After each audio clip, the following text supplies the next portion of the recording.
Welcome to another episode of You Are the One You Seek.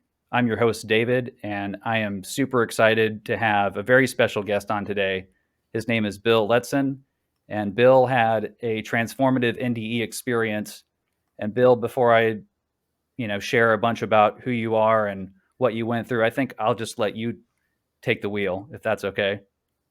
Yeah, that's okay. And thanks for having me, David. Quite an honor My to pleasure. be on your show. So hello, everyone. Yeah, my name's Bill Letson, and I've got a lifetime supply of videos out there on my NDE. And so I'm here in California, taking a break from slave labor my wife's got me doing, spring, and I grew up around here. And wonderful, life, wonderful parents, highly educated, Catholic, and married a wonderful woman, and as a surfer and fireman. And in '94, I was on duty, and we were going through a pretty good flu, and this is going into my my NDE. Is that did you want me to do that, Oh Dave? yeah, yeah, absolutely. Okay. Get into anything you want. Yeah, and I'll move through it. And yeah, in '94, I was on duty working in Santa Barbara on a paramedic engine, and uh, it was a flu epidemic. I figured this out because people have asked me about, they're trying to connect the dots in my story, and it actually was a CDC official epidemic. It lasted 2 or 3 weeks in the winter of '94, and it was called the Beijing flu. And so it really rocked our world. And we were, every 4 or 5 years, we'd have something like this happen. And anyway, we ran on a patient, and we got her to the hospital, and everything, she turned out good. But during that, getting her, with emergency response, getting her out of her room and stuff like that and treating her, I took in this gnarly breath of her really sick, breath filled my lungs. And within a couple of days, it started within 12 hours. I could feel it. And then within a couple of days, I was super ill. It was like knocked for a loop. And I was a really fit, strong guy. And I got super dehydrated. Like I couldn't even believe it. And my heart was just racing. It's like 150 was my heartbeat. And then um, it was really dark. It was hard to get out of bed, and it was all hunched over and losing weight. And it happened really fast. And I couldn't get a pulse at my wrist, which means your blood pressure is below 80. It's in the 70s, or, if you're lucky, it's in the 70s. And so I knew something was wrong, and I called my sister, and, they figured out I couldn't talk or anything, and they figured out something's wrong. So anyway, I ended up, my fire department responded on me, and I ended up in an ambulance and to the hospital. And it was overwhelmed. There was all kinds of people in there, and they're all, a lot of kids, a lot of older people were in pretty critical shape. And so I was given a back seat. They gave me a few IVs, a few liters of fluid, and I was feeling way better. And so, I wasn't demonstrating this real critical illness. So they were working on other people, and they came in, and the place was full of people, and the nurse came in, and they were giving people the same couple of drugs, something for nausea and something for pain. And the nurse was in a hurry, and she pushed it in super fast. Not to, it's not a criticism or anything. It was just, it's what happens sometimes. And she pushed it in super fast, and I went from sitting up talking about going home to just my eyes rolled back. I fell straight back in the bed, and I was gone. And that was 3:30 in the afternoon, and my wife was there and a few fire buddies, and they said it was just shocking that you were, just collapsed. And so they came in and they Narcaned you a couple of times, 3 times, and they got you in a head down thing.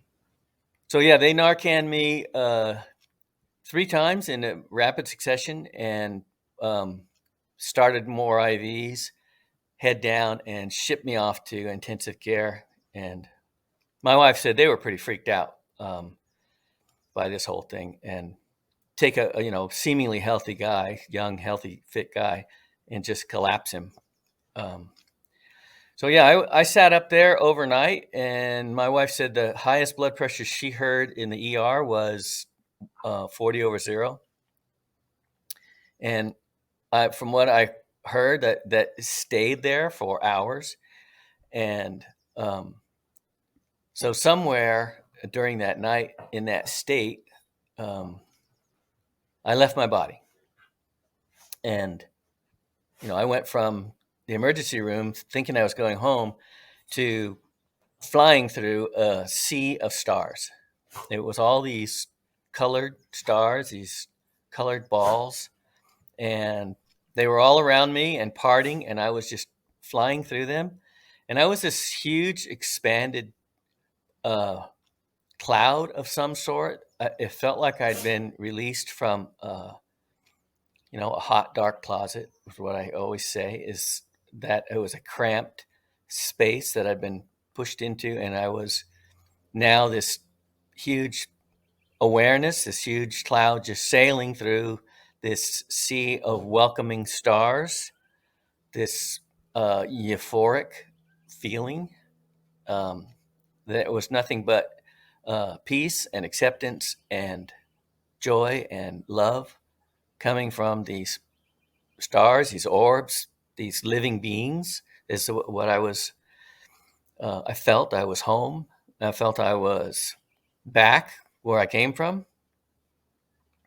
And so much so that as I was flying along, I was like, man, what was that? That was harsh.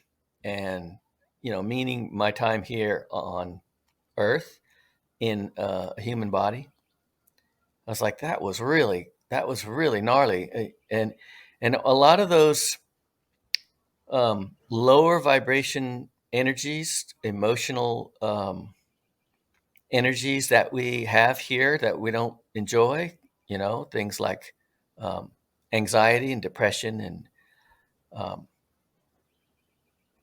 there's a whole list of them. A lot of people call this collectively, they call it fear. It's this low vibrational thing. And that all of those, they don't go with us. They stay here. It's like we're in this play, and we're kind of sequestered from the rest of the universe, and we experience these things and we learn from them. But those emotions, the low quality things like jealousy and envy, they have no place where we come from.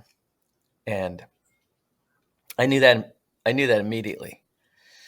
And I was flying along, and it was like, how in the world, this was one of my key things, how in the world did I believe I was this guy, this single, this separate, this human being, this dude? How was I absolutely convinced that I was Bill, and I had this whole personality, likes and dislikes, and because none of that was true. It was, we're so much more, and we've been around for ever, seemingly. And it was like I'd been returned to that, and I absolutely knew it.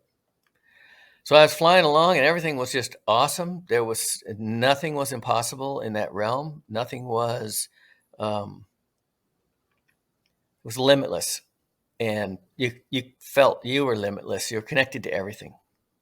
And I loved it. It was ecstasy. And that's the thing about time. We talk about, there's a lot of people try to understand this thing with time, and that we have this linear time here on Earth. And it's the mind is sort of creating that there we have a past, and there's all this baggage associated with this past and all these joyful memories too. And there's a future, what we hope for. And that's not how it really is. It really is that every new moment is just this joyous event. And this friend of mine, her name is Louisa Peck, and she said when she was out of her body, she was flying around and she was like, oh wow, this is so cool. And she'd think about something else. Oh wow, this is so cool. It was, and every new moment is, oh wow, this is so cool. And hopefully that helps with that, understanding that, because a lot of people can't understand, how you missed your family, or you should have done something else, or you're you're in this realization that it was a game. It was a play or a movie or a trick that you played on yourself in order to learn or test yourself or something. But yeah, this world's very powerful, but it's not our reality. So I'm flying along and home free, loving it. And then all of a sudden, everything shifted again. And I was in this place. It had lighting. It was indirect lighting. The room was well lit. It was like a clinic or some kind of a facility or something. And there were gurneys there and equipment. And right in front of me, there were these three little beings. And they were, I was instantly happy to see them. They were bouncing around and they were giggling, and there was nothing to fear. And they were asking me questions, like all of a sudden, like how was it? What did you learn? What can you tell us? And I was looking at them because this was an incredible change. And I was looking at them, and one of them came forward. Obviously, I was confused. And one of them came forward and looked me up and down and turned to the other two and said, "He doesn't remember us." And they all giggled and bounced around in each other and laughed hysterically. And, I was like, well, little dudes, I kind of remember you. Like, give me a second. This is kind of rough here. All of a sudden. And they laughed some more. And I didn't have any fear. They were very unusual looking, but I didn't have any fear. I didn't have any fear that I was shifting dimensions. I went from earth to some heavenly existence, and now I was in this place. It seemed like an in-between place. And then there was this other guy, and he was in the background at first, and then he kind of came forward, and he's this tall, wispy guy, and he was like a spinning vortex of water. I've called him all these really thin things, but he was like a sliver of energy, and then he had this spin to him, and it was, wispy parts of him were coming off, and it was like an underwater vision. But I didn't think I was underwater, but it felt like it was an underwater type thing because he had all these wispy parts of him peeling away. And as he came forward, he had this big smile on his face, and he had these bright eyes. And as he came forward, you could tell he was really happy to see me. And as that spinning energy as he came forward, it sort of engulfed me, or my energy. And it was just full of love, overpowering love, love that we don't know here. And I felt like I was going to be overwhelmed, that I was going to drop to my knees and uncontrollably cry from love. There's so much love coming from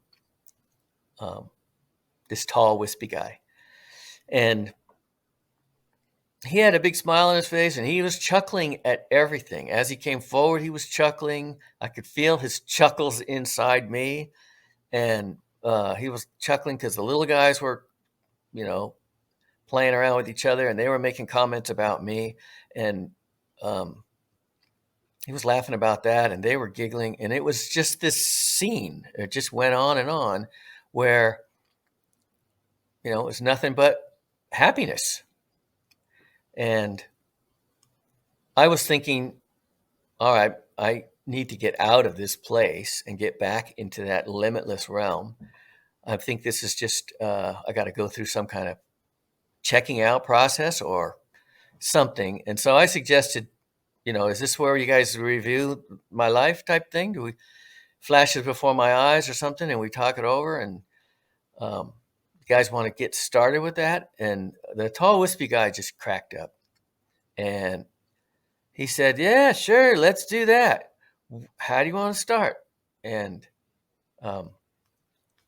I thought that was kind of strange, but I was going to go with it. So, I started telling stories, and it wasn't profound things where I, my words hurt somebody or helped someone, or my actions or anything like that. It was just me telling stories. And I told a few, and then at some point, I noticed that nobody really cared. Nobody was listening. They were still giggling and chuckling, and the three little guys were doing a Three Stooges routine or something. And then he said, "Okay, that's enough. Time to go back." But that was the shock of my life, because I was like, "Go back? I'm not going back there. That is out of the question." And you don't understand. That place is really hard. And we went back and forth. I tried a few things, and he said something I never forgot. He said, "No, you have to go back. You have things to do, and they're important." And the story was kind of up then. And he came forward, and with his will or his intention or his desire, the whole room just started to break up. With his spinning energy, it just sort of spun away, and like I was beamed out of there. And I dropped away into darkness. It was we call it dropping, and it was like a dropping in frequency or vibration. That really high, love-centered home. I was coming back to Earth, where we've got low vibrations, all those things associated with fear. And, lots of people have a falling feeling when they wake up. A lot of people say, I felt this falling feeling. And, we travel at night. We soul travel and visit other dimensions. And then we drop back into this place that's very dense. And your vibration is dropping. Your frequency is dropping back into that low vibe. It's on purpose. It's a divine creation, and it's for a reason. It's for for us to learn. So I dropped away into darkness. I got down near my body. I had the absolute sense I was close to my body, but I wasn't yet in my body. And the place I was feeling there was very lonely and dismal and dark, and nothing like the brightness and the color and the fullness of being connected to everything. All of that was gone, and I was back down to a single separate a person. And then I was back in my body, and I woke up. Sometime later, I woke up. I noticed the machines, were displaying my vital signs, and they were, every time I woke up, they were improving. And then I could stay awake. I noticed the numbers were 70 over 40 or something. There was a blood pressure. And a nurse came by, and I was kind of half sitting up, and she, like shocked, she went walking by, and it was still dark. And she was shocked, and she goes, "You're awake?" And I'm like, "Yes, I am." And she goes, "My goodness." I said, "I need to talk to you." And she's like, I have to go get everyone.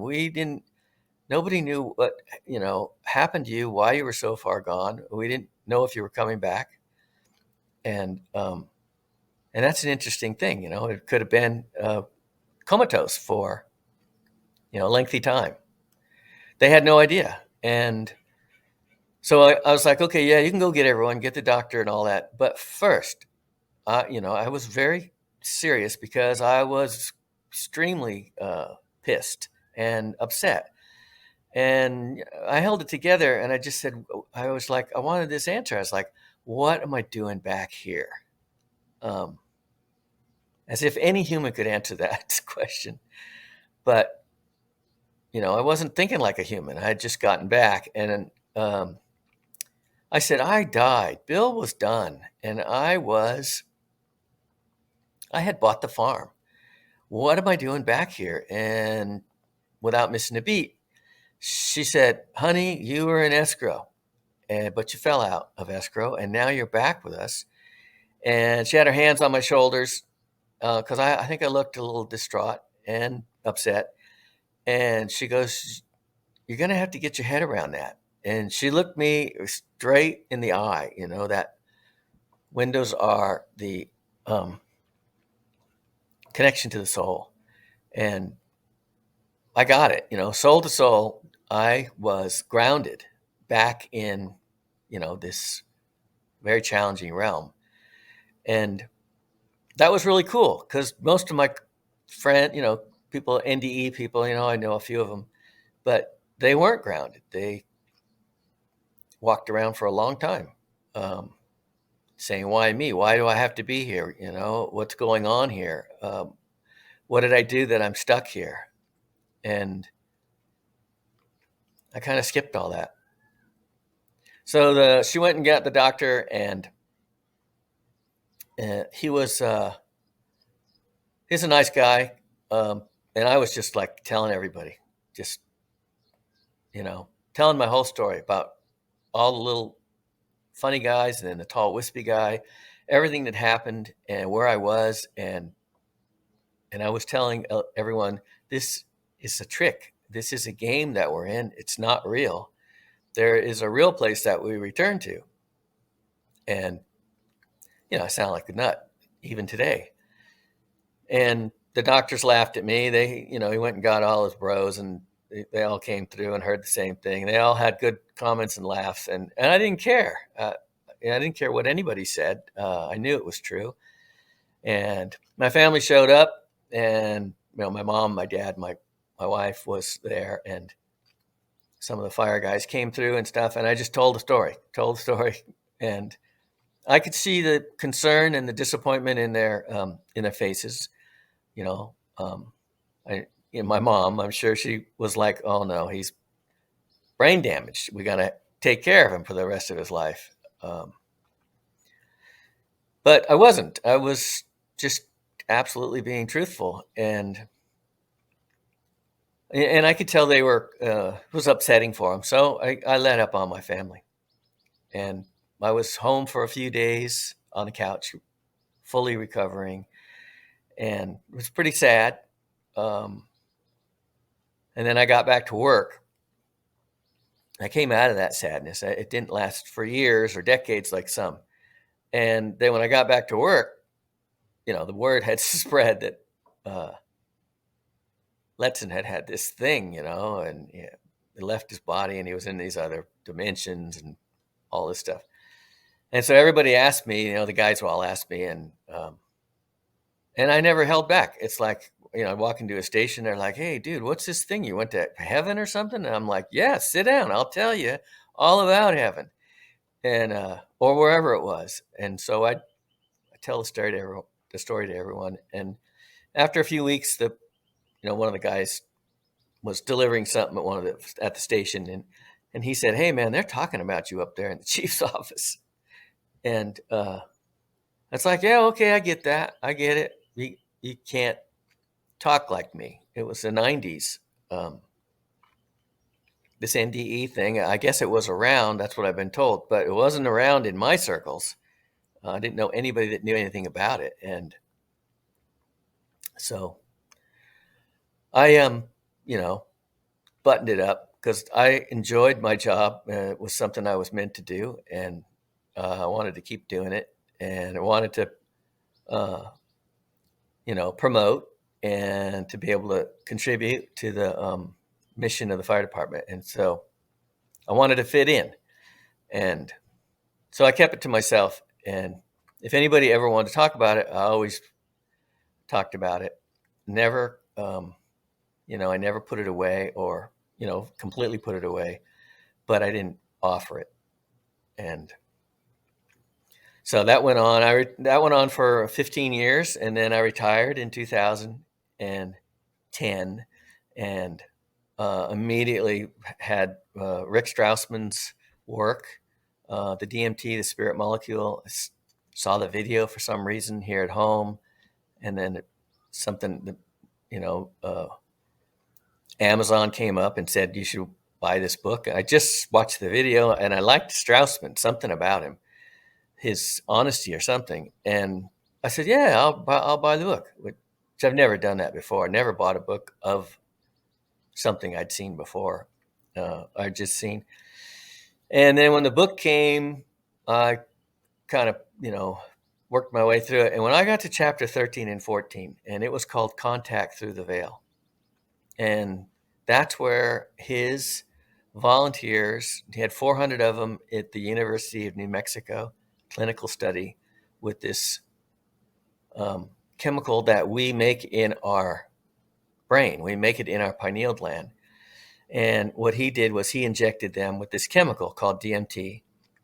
And his volunteers were reporting going and seeing the same 3 short little hooded guys who were fun-loving and joyful and playful, almost sassy, and then a tall, wispier, willowy being that was in the background at first and came forward and was just, very loving. And it was, interview after interview, these things lined up, and it took my breath away. I had to put the book down, and I left it right on the couch, and I didn't touch it for a week. And I walked around, this place in my normal life. And whenever I had a chance, I'd think about it, and I'd go, what is going on here? What is really going on here? This is remarkable. I had my thing that happened. I never dismissed it. I never put it away or anything like that. I knew it was real. But this guy, Dr. Strassman, he can recreate that thing that happened to me with this chemistry. And these people were going and seeing the same things. And occasionally one of them would report having a scary experience. And Strassman kind of explains that. It had everything to do with the subject, the volunteers' demeanor, their outlook in the world. It was, fearful. They were leading their life with a fearful introduction to everything new. And that was never me. And I think that's a lot of his volunteers weren't that way. And they had, good experiences. So this whole thing with DMT, if you, I'm a natural guy. We like to grow our own food and everything. And if you look, where is this, who's doing anything with DMT? That is with the shamans. And they're in Central America. You can meet these guys. They come up from the Amazon. And I go, well, at some point I'd like to run into this DMT thing and give it a go and see if it fits what happened to me before. And so I was going down to Costa Rica a lot, several times a year, staying for weeks and months and just driving around. And I ended up in this blue zone called the Nicoya Peninsula. And, that's an incredibly natural environment. There's only a few left in the world that are really natural environments. And, I got off the paved roads, then I was off the dirt roads, and then I was on the trails in the villages with international hippie communities, bohemians, and, shamans, and Native American ways were kind of predominant. Everybody ate very healthy, organic food, full of light, vibrant energy from the sun, and spent a lot of time in silence. And I drank the ayahuasca a few times, and that's kind of my story. Is that did I go too far? No, no, not at all. I'm glad you ended it with the ayahuasca part, because I'm curious, once you did take ayahuasca, how similar was it for you to your death experience? Um, the ayahuasca. So we are these physical beings, and this is what we see ourselves as singles, as separates, and we also agree that we agree that we have a soul, and that after that there's a higher self, kind of the boss of the soul, and it just keeps going until we're all one. This is a lot of the religions say that, so that the individual you, this single, this separate, this illusionary you, is opened up when you drink ayahuasca. It's opened up to perspectives of these other parts of you, the soul and the higher self. And so what I came to understand after, you have to process those experiences, because they're so profound, they're so bizarre, that what I saw was myself, my ego, Bill, resisting this temporary transcendence into this incredibly complicated, expanded being that we really are. And that's where people suffer so much with the pit, with ayahuasca. But then when you surrender to this hierarchy, this food chain that is you, the soul, the higher self, and beyond, then it becomes really blissful. And that's what it felt for me, coming into the perspective of the higher self. That was a very blissful experience. But the first time I drank it was crazy. It was like Bill had been tied and gagged and thrown into the trunk. And this higher version of me, the soul, the higher self, was driving the car. And they were in charge. And I was, this personality, this temporary personality, Bill. Bill was not having it. He was fighting it like crazy. And this is, this is through all the great wisdom of all the great religions, Buddhism and Zen. This is this temporary world self, this human temporary personality.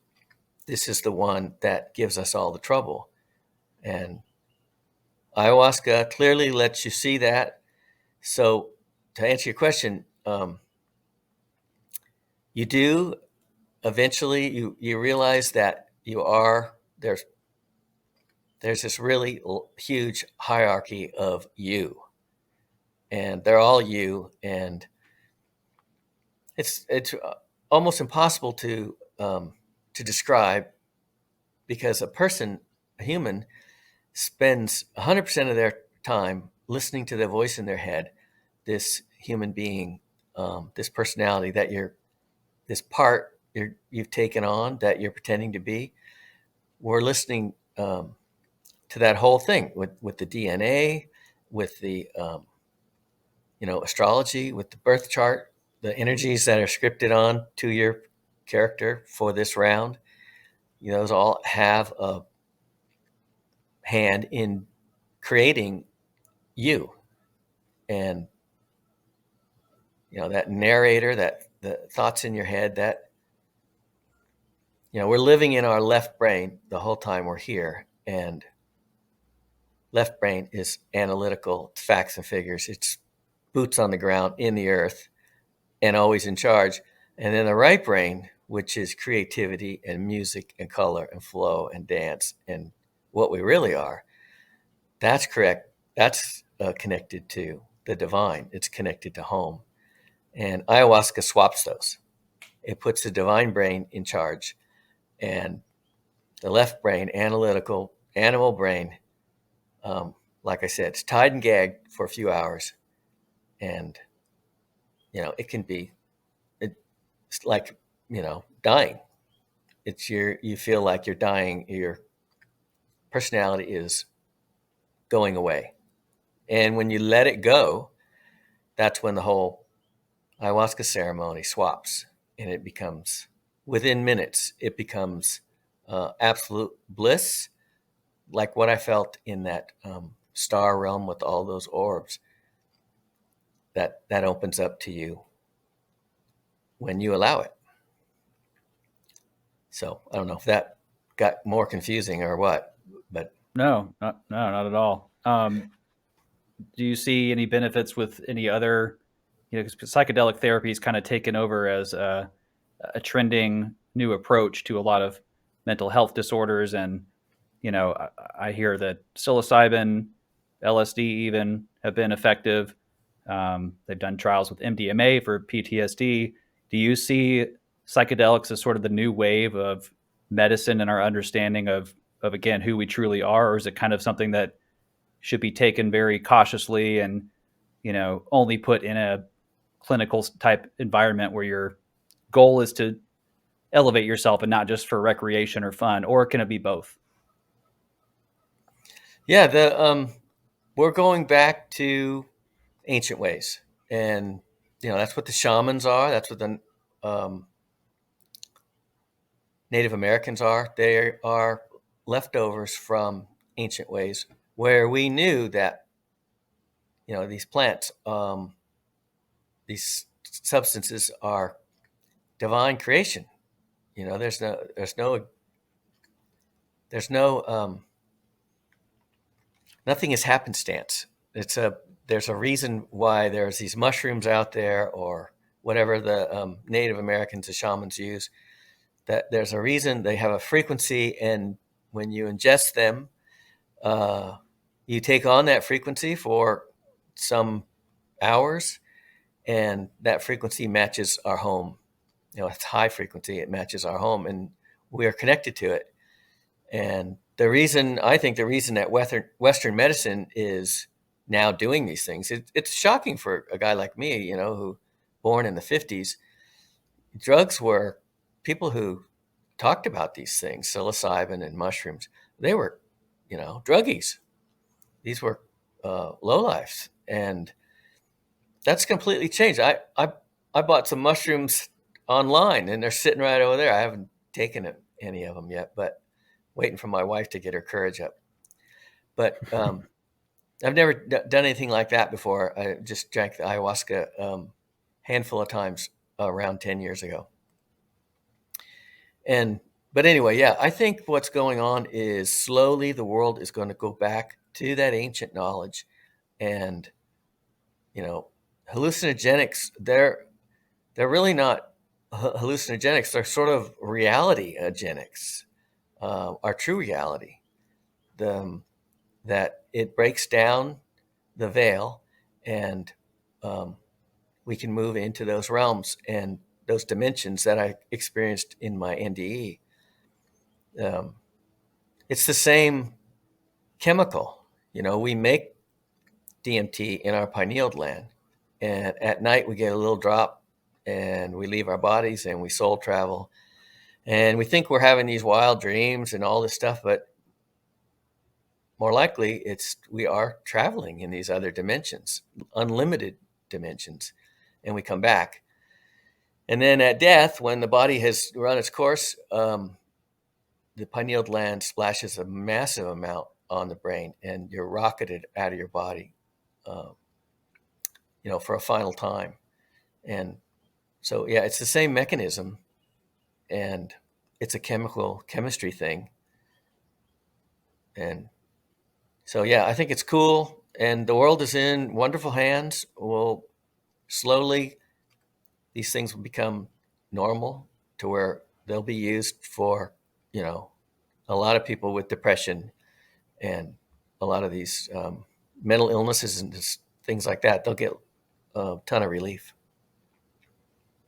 Yeah, and I thought it was really cool how you were able to just transition quickly out of, you were angry that you had to come back. You were like, really, I was good. I was home, and you didn't stay stuck there. And I'm wondering if that has to do with maybe your background as a fireman and just being so used to being of service and helping people. If that just sort of kicked you into this mode of like, well, I'm here to serve people and help people, or maybe um, I'm just curious, I guess, if the fireman background was kind of a jump start for you in that way. Yeah, I love that job. I was made to do that job, and I had a bunch of friends, surfer buddies, and even a girlfriend, and all of them, we all got together the last few years, and all of them said the same thing. It said, when you found that fire department thing, it was like a switch went, and you were gone.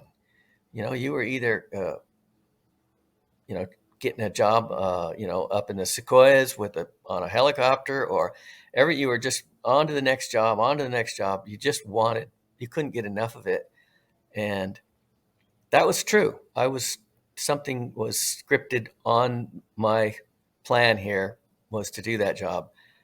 And, when I heard that the chiefs are starting to talk about you, once those administrators, they find a hook, they'll go after a guy. And I was like, well, I don't want that. They're all good guys. So let's put them at ease, and let's just put this away. And, had a wonderful career. I didn't, that's another thing. When we come here, we don't have to save the world. We don't have to fix it. I knew something was very different about this place than what we were all being told or we all believed. But it was okay. I could still do my thing. I didn't need to fix the world. It wasn't mine to fix. It'll sort itself out. And it's happening. It's happening now. It's happening slowly in increments, and yeah, everything's always okay.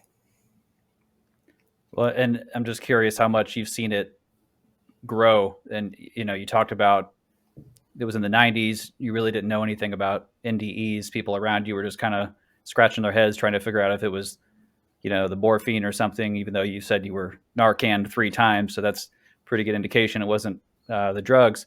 But, how massively have you seen the growth happening from back to the 90s to now, where you can have your story out there and get, I think last time I looked, it was 8.8 million views on one of your stories on YouTube. So are you seeing just a huge increase in awareness, in humanity finally kind of trying to level themselves up and get past this idea that, again, we're just this one person having this one experience and that's it? Yeah, I after my time with in Costa Rica and stuff, when I came back, when I was settling back down here, I started going to these conferences. I don't know why, but it was called the Conference on Procession and Ancient Knowledge. And there was a series called The Pyramid Code by Carmen Bolter. And a lot of the things that I was figuring out was in that series. And it was helping me a lot. And what the big story is that the earth that we live in here, there is, we have the days and the weeks and the months and the years and the centuries, but then there's this bigger chunk of time, and it's called the Great Year. The Mayans called it the Great Year, and it's a 25,000 year, 26,000 year cycle that the earth goes through, and it's all astrologically driven, and we go through a golden age. This is going back to Atlantis, and drops we dropped down into a silver age and a bronze age, and then an iron age. And this is where we're, we just bottomed out and turned the corner. It's kind of debatable what the actual time was, but some say 2012, December 2012. It wasn't the end of the world. It was the beginning of a new kind of human where more energy is coming into the planet, the Earth plane, and these new humans can handle that elevated energy, this elevated frequency, this love frequency, this light is coming back into the planet. And absolutely, in 2013, I was down in Costa Rica in this little village, and kids were coming from all over the world and finding their way out on these dirt roads and trails, saying, I'm supposed to be here. And they couldn't accommodate them all. It was a village that took people in and gave them programs and stuff. But it was a huge jump in right after 2012, right after December 2012. Huge jump, like light had been switched. And then it's just continued ever since. It's been 10 years now since then. And so the question was, have I noticed a change, this opening? Is that right? I'm sorry, I get off on these subjects. No, you were right on. Okay. Yeah. Yeah, so the precession of the equinox, this is a cycle of where we are descending into fear-driven earth plane experiences. And then now we turn the corner at 2012, and we are now ascending back towards the light and love, and where we'll be living our lives from the intelligence of the heart. It's just going to get better and better, and it's up to us to resist the fear and go towards the light. And all you podcaster guys, you are doing such a service. This is the the teachings of ancient wisdom is coming back, and it's coming in with you guys, nobody else. Because you guys ask the right questions, and you're not afraid for kooks like me to give you a crazy answer. And it's wonderful to watch. And 2000, whenever COVID hit, it was 2 or 3 years ago, but I would go to Ian's meetings and I'd tell my story there. And I'm telling the same story that I told in 2016 and 2017. I would drive, up to the Bay Area or down to LA, and I tell a group, maybe 50, maybe a couple of hundred, tell my story. But like you just said, now those stories are going to millions. They're getting millions of views, and there are thousands of people with these experiences. All a lot of them are a lot of variation in there, but they all seem to be the same experience, that they had this encounter with love and light and someplace they didn't want to leave. So yeah, this is absolutely happening. All of a sudden this Zoom thing came, and now we're all connected. How can anybody explain that? The kooks could never run into each other except maybe at these meetings.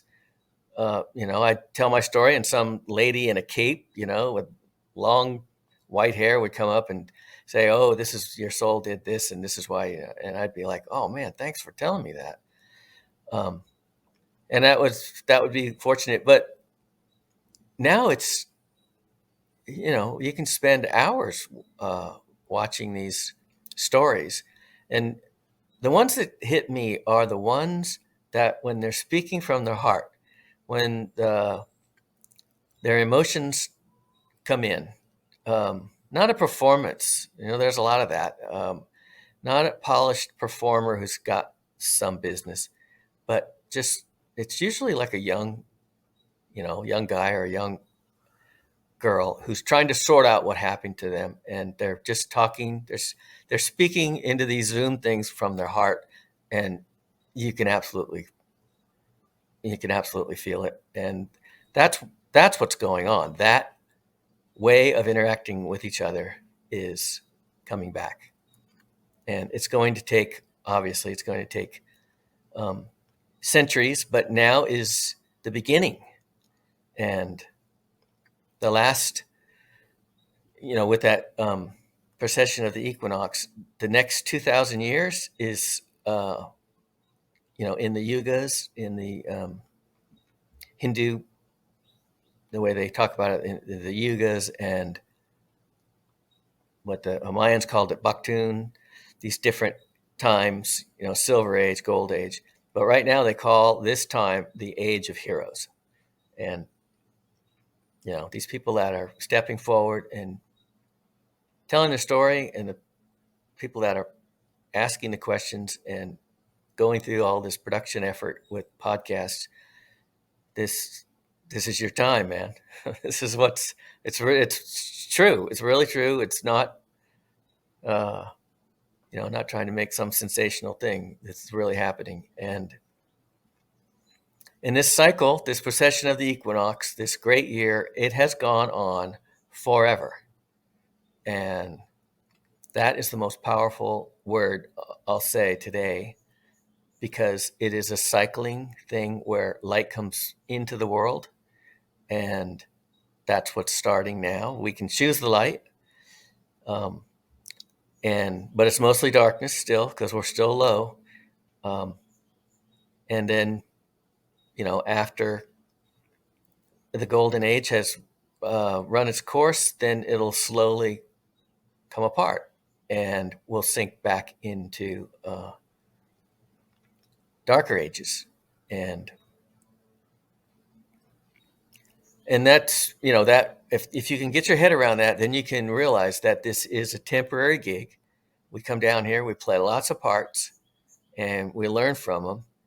And, we believe we have a soul, but it's the other way around. The soul has us, this temporary avatar, and nothing's ever lost. And I guess when I had my near-death experience, the transition was seamless. It was flawless. I was still me. I was in this incredibly wonderful environment, but I was still me. The voice in my head, the sense of humor, it was a flawless change, and I was somewhere else, and I was someone else.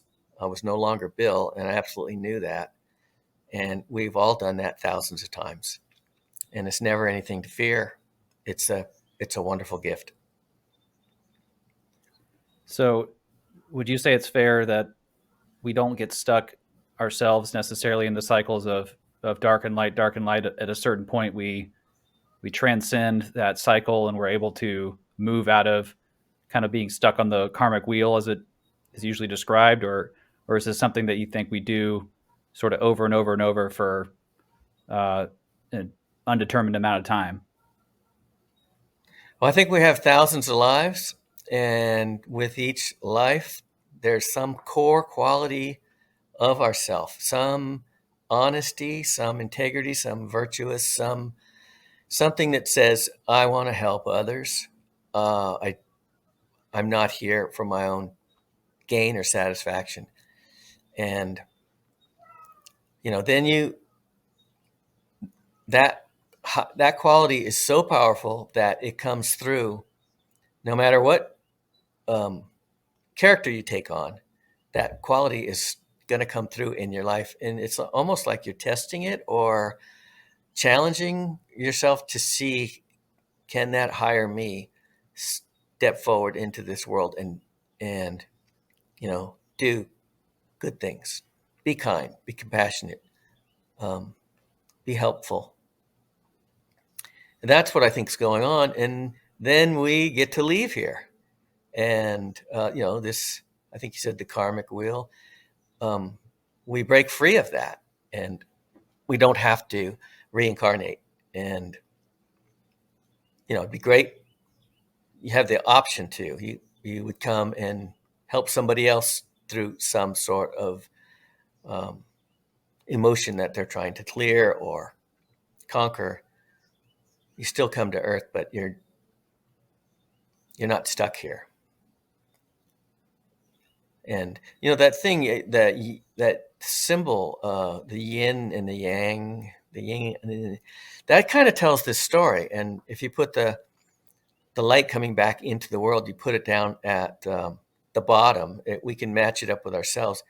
And you notice there's a little dot of light in the middle of the dark. And so there's always light in the world, even though it's mostly dark. And, that's what we have right now. It's mostly, just watch the news. There's a lot of anger and fear, but you can still be in the light. And I hope that helps a little bit. Yeah, absolutely. That's something I came across in the Yeshua channelings, which is one of many channelings I've come across where, someone's speaking with the Jesus of the Bible who's trying to sort of redescribe their mission and what they were here for. And one of the things that really stood out was Yeshua said that the yin and yang is the perfect symbolism also for the male and female energy. Then this is getting into something else. We don't have to get into all that, but how we all have the core of, I have a core of female energy and my wife has a core of male energy, and that's meant to balance us. And like you said, you can apply that to a lot of different concepts, that there's light in everything, that no one's stuck. No one's going to be in this cycle forever and damned to, eternal hells or anything like that. I know growing up Catholic, that was probably something that was a relief to change that perspective. I know for me, it was a big deal to shift out of this idea that we can screw up so bad that we're just cut off forever.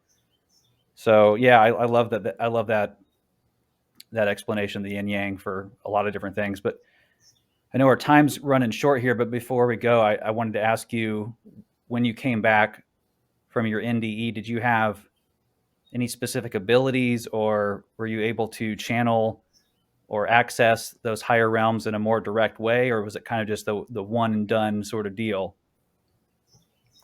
Yeah, that accessing those other realms, that has come on in the last 5 years. And it had everything to do with, being around shamans and, hippies down in Central America.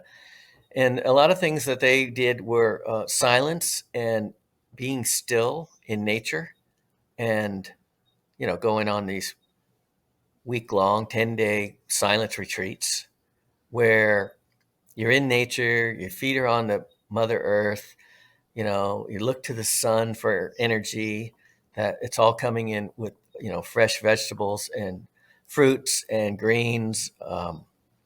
You're collecting water that's running across magnetic Mother Earth, and, got the energy, those light codes from the sun there. That's everything. When you structure your water and eat vibrant foods, vibrant means vibration, means high vibration. If you wake up early and you look at the sun, you're never supposed to do that. So I started doing it 5 years ago, because some voice told me, get out of bed, go out in the back down by the lake and stand on the ground in your bare feet and look at the sun as it comes up.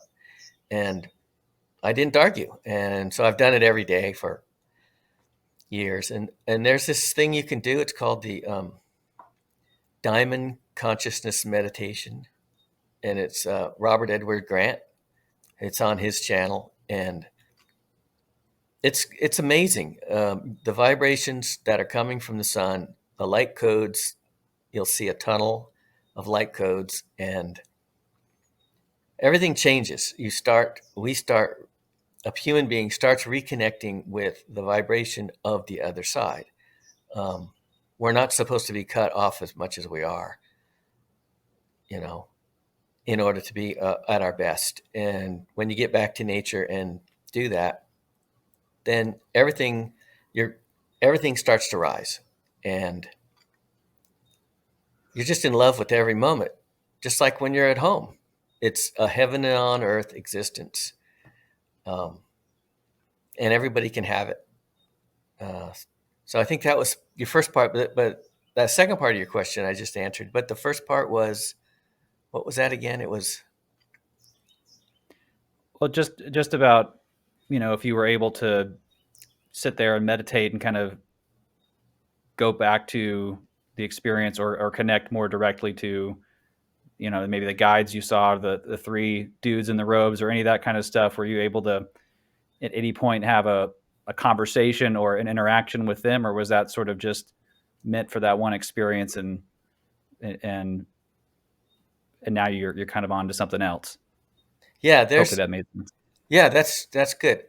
Um, So yeah, there are a spiritual realm. There are intelligent, non-physical beings all around all of us all the time. And if you raise your vibration with all the stuff I just said, but getting back to the natural world, and clean up your thoughts, maybe unplug and detox, and disinfect your mind from what's coming through on the screens. That's very powerful messages there. And if you sit quietly in nature and you raise your vibration, what happens to me is the room fills with colors, purple and green, and this brilliant gold, which turns into a white light. And you'll see grids, literally mathematical grids. And, this is the simulation, the hologram.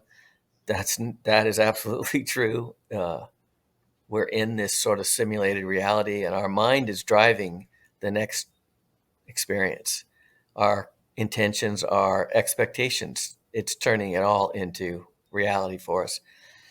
And so you go past the grids, and then you're in with these swirling light beings. And it's just a paralyzing ecstasy. You can have it right here on Earth. Everybody can do it. You just have to, like I said, unplug and plug back into the natural being that we are here on this planet, and it all comes flooding back. So, Well, Bill, I appreciate so much just taking the time to share your story. I could talk to you for another couple hours, and I have all these questions that wrote down in case that, of course, I can't get to. But just if it, I know that's kind of cheesy to say, what's your advice for everyone who's struggling right now? But if there was sort of one succinct kind of primary thing that you would tell people who are just maybe really on the low vibrational side, they're bitter, they're going through something really dark. What's maybe the first step for them to reconnect with their inner light? I think the first step is that vibrational, reconnecting with that vibration, that high vibration. And I just talked about the screens. Our screens are telling us we're supposed to be drinking alcohol. This is a sign of being happy, and everyone's supposed to have a drink in their hand, picture taken, and we're all supposed to be hooking up. This makes us happy, and maybe not. Alcohol is a central nervous system depressant, and our central nervous system is running it's running the matrix. It's running the simulation. Our brains, our eyes, our ears. It's the translating mechanism. And if if alcohol is a depressant, then that means you're depressing that frequency that your central nervous system will gravitate to. So if you cut out some of those depressing things, drugs, a lot of kids write to me and they say, I've got my drug of choice and I've got it under control. No, you don't. You do not have your, or whatever you're doing. Those things are and that goes towards opiates, the current opiates. Um, those are crystals. Crystals are incredibly powerful. It's like a living being. We're taking these crystalline white powders, these crushed crystals, and we're creating this other vibration that's incredibly low, along with alcohol depressing our central nervous system. So a lot of these people, like you talked about, a lot of young folks, they learned it from their parents, and their parents learned it from their parents, that you're supposed to be drinking alcohol and the drugs to relax and all this stuff. And man, if you, with the help of a naturopath, you can get off some of those things and get back to the natural world. Get back to these other souls that we share this planet with. They're they're they're not going through the same torment that humans are. Everything's normal for them. There's like 200 geese just right outside here. They're all having their babies and stuff, and they're happy as hell, loving every day. So yeah, the place to seek refuge is in the natural world, and it's filling yourself back with the vibrations, of the sun, where we come from. That's the light of the world. That'll pick you up incredibly, and Well, keep and that, and I guess watching videos like this. They're good. I was going to say, because you're basically saying, well, we never die, and to me, that's what we structure so much of our life around, is preventing death. And I just think how, like those geese, they're just doing their thing. They're not thinking about, oh crap, I got a plan for whatever disease I might get in the future, all these things. Like, I just think how liberated would we be if we could let go of the fear of death. But that's a tall order. That's maybe not the best place to start, but in my mind, that's kind of like, I think you're basically, summarizing that throughout the podcast. So, man, Bill, I appreciate again so much for you taking the time and sharing your story. And I'm so glad you came back, that you were excited about it, and that you've been able to, help so many people just by sharing that light and that love that we all come from and that we're all returning to. So on that note, I hope you have a great week, and maybe I'll have you back on sometime soon and we can talk more about, I didn't get to the Matrix and all the other movies and stuff that are great parallels, but I know you've talked about that on other podcasts. So just go on YouTube and type Bill Letson and you'll find all kinds of good nuggets. So, but Bill, thanks again, man. I really appreciate it. Yeah, I appreciate you, David. Thanks for having me.